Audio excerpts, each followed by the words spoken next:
നമ്മളിപ്പോൾ നോക്കാൻ പോകുന്നത് 8086 അകത്തിരിക്കുന്ന രജിസ്റ്റേഴ്സിനെ കുറിച്ചിട്ട് നോക്കാൻ പോണേന്. ഞാൻ ഇന്നലെ തന്നെ പറഞ്ഞിട്ടുണ്ടായിരുന്നു 8086 എന്താണ് 16 ബിറ്റ് പ്രോസസ്സറാണ്, 20 അഡ്രസ് ലൈൻസ് ഉണ്ടാവുമെന്ന് പറഞ്ഞില്ലായിരുന്നു. 8085 പോലെ തന്നെ 8086 ഉള്ളിലും കുറച്ച് രജിസ്റ്റേഴ്സുകളുണ്ട്. ഇത് മാത്രമായിട്ട് തന്നെ സെപ്പറേറ്റ് 10 മാർക്കിൽ ചോദിക്കാം, അല്ലെങ്കിൽ 1 മാർക്കിൽ അങ്ങനെ ഏതൊക്കെ രജിസ്റ്റേഴ്സ് ഉണ്ടെന്നൊക്കെ ചോദിക്കാം. അപ്പോൾ ഏതൊക്കെയാണെന്ന് പറയുമ്പോഴത്തേക്കും 8085 പോലെ തന്നെ ജനറൽ പർപ്പസ് രജിസ്റ്റേഴ്സ് ഉണ്ട്, പോയിൻ്റർ ഇൻഡെക്സ് രജിസ്റ്റേഴ്സ് ഉണ്ട്, segment register, instruction pointer, status flag registers എന്ന് പറഞ്ഞിട്ട് ഇത്രയും രജിസ്റ്റേഴ്സുകളുണ്ട്. അപ്പോൾ ഫസ്റ്റ് ഇതൊക്കെയാണ് ആ രജിസ്റ്റേഴ്സുകൾ എന്ന് പറഞ്ഞിരിക്കുന്നത് കേട്ടോ. അപ്പോൾ ഫസ്റ്റ് വൺ എന്താണ്? ജനറൽ പർപ്പസ് രജിസ്റ്റേഴ്സ് ആണ്. ജനറൽ പർപ്പസ് രജിസ്റ്റേഴ്സ് എന്ന് പറയുമ്പോഴേക്കും 4 രജിസ്റ്റേഴ്സ് ഉണ്ട്. ഇതെല്ലാം തന്നെ 16 ബിറ്റ് രജിസ്റ്റേഴ്സ് ആണെന്നും സെക്കൻഡ് പോയിന്റ് പറയാം. അത് ഏതൊക്കെയാണെന്ന് പറയുമ്പോഴേക്കും AX, BX, CX, DX എന്ന് പറഞ്ഞിട്ട് പറയാം.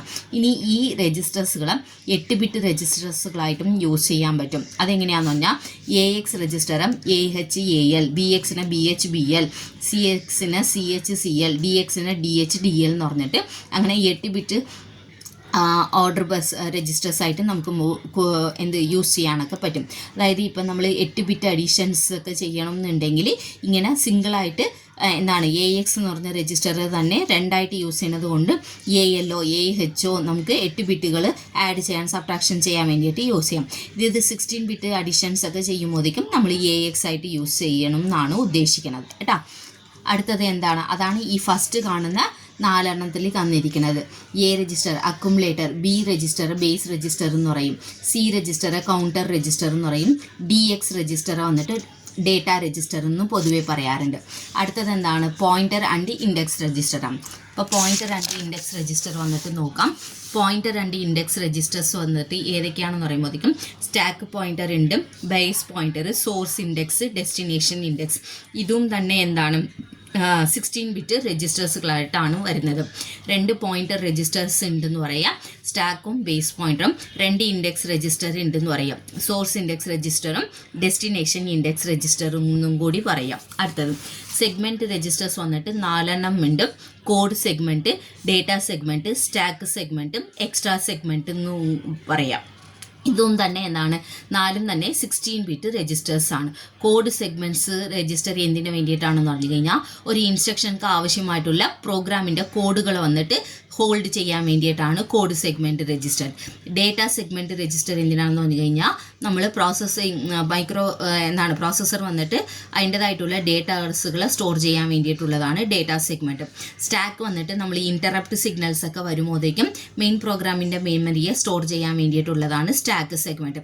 എക്സ്ട്രാ സെഗ്മെൻറ്റ് വന്നിട്ട് ഡേറ്റാസുകൾ സെഗ്മെൻറ്റിൻ്റെ ഇത് വന്നിട്ട് നിറഞ്ഞു കഴിഞ്ഞെങ്കിൽ അത് കഴിഞ്ഞിട്ടും കൂടി എക്സ്ട്രാ നമ്മൾ യൂസ് ചെയ്യാൻ വേണ്ടിയിട്ടുള്ളതാണ് എക്സ്ട്രാ സെഗ്മെൻറ്റ് എന്ന് പറഞ്ഞ് തന്നിരിക്കുന്നത് കേട്ടോ. അപ്പം അത്രയെങ്കിലും പോയിൻറ്റ്സുകളെങ്കിലും നിങ്ങൾ വന്നിട്ട് പറഞ്ഞാൽ മതി. അതിൻ്റെതായിട്ടുള്ള പോയിൻറ്റ്സുകൾ ഇവിടെ ഉണ്ട്. കോഡ് സെഗ്മെൻറ്റ് വന്നിട്ട് കോഡുകൾ സ്റ്റോർ ചെയ്യാൻ വേണ്ടിയിട്ടാണ്. ഡേറ്റ സെഗ്മെൻറ്റ് വന്നിട്ട് ഡേറ്റ വേരിയബിൾസുകളൊക്കെ സ്റ്റോർ ചെയ്യാൻ വേണ്ടിയിട്ടാണ്. സ്റ്റാക്ക് സെഗ്മെൻറ്റ് വന്നിട്ട് സബ് റൂട്ടീൻസ് എന്ന് പറഞ്ഞു കഴിഞ്ഞാൽ ഇൻറ്ററപ്റ്റ് വരുന്ന സിഗ്നൽ സമയത്ത് മെയിൻ പ്രോഗ്രാമിനെ സ്റ്റോർ ചെയ്യാൻ വേണ്ടിയിട്ടാണെന്നുള്ളത് പറയാം. എക്സ്ട്രാ സെഗ്മെൻറ്റ് വന്നിട്ട് എന്താണ്? നമുക്ക് അതായത് കോഡ് ഡേറ്റ സെഗ്മെൻറ്റ്സ് ഇതൊക്കെ നിറഞ്ഞു കഴിഞ്ഞെങ്കിൽ ഇനിയും ഡേറ്റാസുകൾ സ്റ്റോർ ചെയ്യാൻ വേണ്ടിയിട്ടുള്ളതാണ് എക്സ്ട്രാ സെഗ്മെൻറ്റ് എന്നുള്ള പറയാം. അറ്റ്ലീസ്റ്റ് ഈ പോയിൻറ്റ്സ് എങ്കിലും പറഞ്ഞാൽ മതി. അടുത്തത് 2 ഇൻസ്ട്രക്ഷൻ എന്താണ്? ഇൻസ്ട്രക്ഷൻ പോയിൻ്ററും ബേസ് പോയിൻ്ററും ഇല്ലേ, അതാണ് ഇവിടെ പറഞ്ഞിരിക്കുന്നത്. സ്റ്റാക്ക് പോയിൻ്റർ ബേസ് പോയിൻ്റർ കഴിഞ്ഞിട്ട് ഇനിയൊരു രജിസ്റ്റർ ആണ് ഇൻസ്ട്രക്ഷൻ പോയിൻ്റർ എന്ന് നമ്മൾ പറയാം. ഈ ഇൻസ്ട്രക്ഷൻ പോയിൻ്റർ എന്തിനു വേണ്ടിയിട്ടാണെന്ന് പറഞ്ഞാൽ നെക്സ്റ്റ് ഇൻസ്ട്രക്ഷൻ എക്സിക്യൂട്ട് ആകാൻ പോകുന്നതിൻ്റെ എന്താണ് ഏത് ഇൻസ്ട്രക്ഷൻ ആണെന്ന് പോയിൻ്റ് ഔട്ട് ചെയ്യാൻ വേണ്ടിയിട്ടുള്ളതാണ് ഇൻസ്ട്രക്ഷൻ പോയിൻ്റർ എന്ന് പറയാം. നമ്മൾ 8085 എന്താണ് ഫ്ലാഗ് രജിസ്റ്റർ പഠിച്ചില്ലായിരുന്നോ? അതായത് റിസൾട്ടിൻ്റെ സ്റ്റാറ്റസുകളെ കുറിച്ച് പറയുന്നതാണ് ഫ്ലാഗ് രജിസ്റ്റർ എന്ന് പറയുന്നത്. അതിന് ഇനിയൊരു പേരുണ്ട് പ്രോഗ്രാം സ്റ്റാറ്റസ് വേർഡ് എന്നാണ്.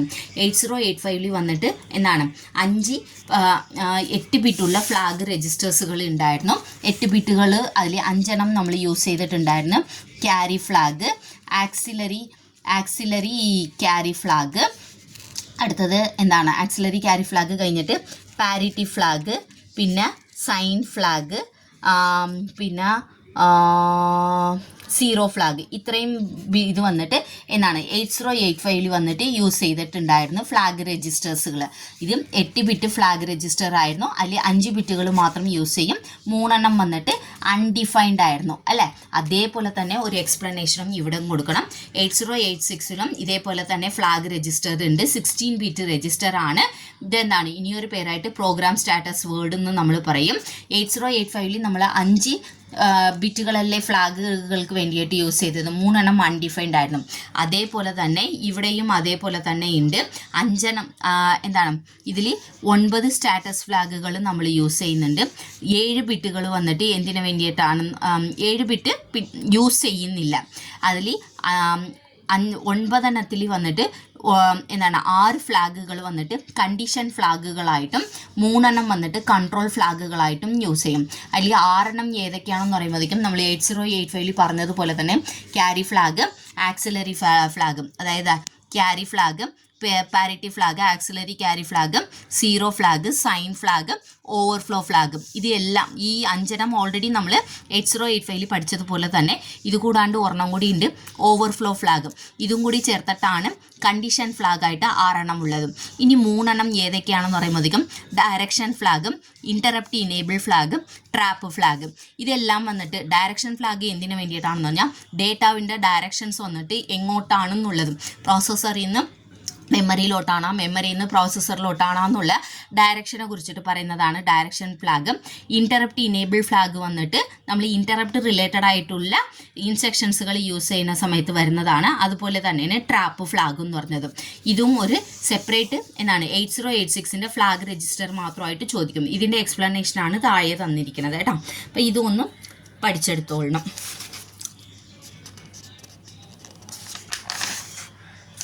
ഇതൊക്കെയാണ് അപ്പോൾ എന്താണ് രജിസ്റ്റേഴ്സുകളായിട്ട് വരുന്നത്. രജിസ്റ്റേഴ്സുകൾ മാത്രമായിട്ട് ചോദിക്കുമ്പോഴേക്കും ഈ ഒരു പടം വരച്ചിട്ട് നിങ്ങൾ എക്സ്പ്ലെയിൻ ചെയ്താലും മതി. 4 എന്താണ് ജനറൽ പർപ്പസ് രജിസ്റ്റേഴ്സ് ഉണ്ട്. AX, BX, CX, DX. ഇതെല്ലാം 16 ബിറ്റ് രജിസ്റ്റർ ആണ്. 8 ബിറ്റ് രജിസ്റ്റേഴ്സുകളൊക്കെ ആയിട്ടും യൂസ് ചെയ്യാൻ പറ്റും എന്ന് പറയാം. 2 പോയിന്റർ രജിസ്റ്റർ ഉണ്ട്, സ്റ്റാക്ക് പോയിന്ററും ബേസ് പോയിന്ററും.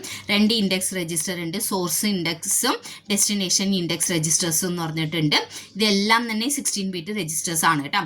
പിന്നെ 4 സെഗ്മെന്റ് രജിസ്റ്റേഴ്സ് ഉണ്ട്. Code segment, data segment, stack segment, extra segment. Code segment കോഡുകൾ സ്റ്റോർ ചെയ്യാൻ, ഡേറ്റാ സെഗ്മെന്റ് ഡേറ്റാസുകൾ സ്റ്റോർ ചെയ്യാൻ, സ്റ്റാക്ക് സെഗ്മെന്റ് വന്നിട്ട് ഇന്ററപ്റ്റ് സിഗ്നൽ വരുമ്പോഴേക്കും മെയിൻ മെമ്മറിയുടെ ഡേറ്റാസുകൾ സ്റ്റോർ ചെയ്യാൻ വേണ്ടിയിട്ട്, എക്സ്ട്രാ സെഗ്മെന്റ് വന്നിട്ട് ഇത് നിറഞ്ഞുമ്പോഴേക്കും നമ്മൾ എക്സ്ട്രാ യൂസ് ചെയ്യാൻ വേണ്ടിയിട്ടുള്ളതാണ്. വേറെ ഇൻസ്ട്രക്ഷൻ പോയിന്റർ ഉണ്ട്. ഇത് എന്ത് പോയിന്റ് ഔട്ട് ചെയ്യുന്നു പറഞ്ഞാൽ നെക്സ്റ്റ് എക്സിക്യൂഷൻ ആകാൻ പോകുന്ന ഇൻസ്ട്രക്ഷൻ ഏതാണെന്നുള്ളത് പോയിന്റ് ഔട്ട് ചെയ്യും. പിന്നെ flag register, programme status flag registers ഉണ്ട്. ഇതെല്ലാം തന്നെ നമ്മൾ രജിസ്റ്റേഴ്സുകളായിട്ട് പഠിക്കാനുള്ളതാണ്.